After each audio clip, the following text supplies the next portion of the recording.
Today, I have an interesting challenge for you. Can you find a complex number that, when squared, gives I, the imaginary unit? That might sound tricky, but I'll be glad you pause this video, give it a try, then come back to see my solution. That said, let's get to class. Now, we know that the complex number, we know that a good denotation for our complex number is Z is equals to A plus B I. Some textbooks will write it as Z is equals to X plus Y I or J, but what is important is, while this part is the imaginary part of the complex number, this part is the real part of the imaginary number. For example that we have today, we've been told that when this complex number Z is squared, it gives the imaginary part I. It is my Z now is equals to X plus yi when squared will equals to I. Now, the easiest way to start this is first to expand this bracket so that I have X plus yi into X plus yi equals I. Now, X plus Y, that is X into X plus yi. I'm trying to make it as simple as possible. Plus yi now into X plus yi is equals to I. I've just expanded the bracket. Now X times X here becomes X squared plus XYI. Let's face the second bracket, plus XYI plus Y squared I squared is equals to I. Now, first thing is, we know that I squared is equals to minus 1. We're going to use that. We're going to use it here. Now, and this is Y squared. So Y and I squared here, I is going to become minus 1. So the total of this become minus Y squared. I can bring it forward. That's X squared now minus Y squared plus XYI plus XYI. Obviously, that is 2XYI is equals to I. If you now look at this, you see that we're beginning to have an imaginary part and a real part.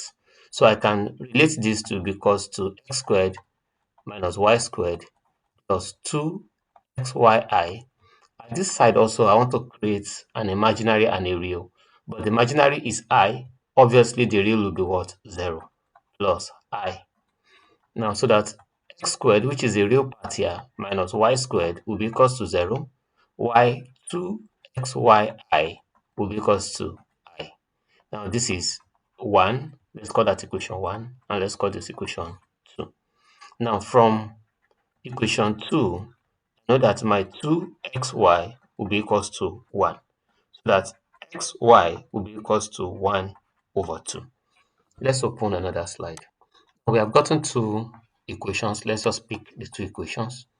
First is equation 1 here that says x squared minus y squared is equals to 0. And the second is, let's pick the first, x squared minus y squared is equals to 0.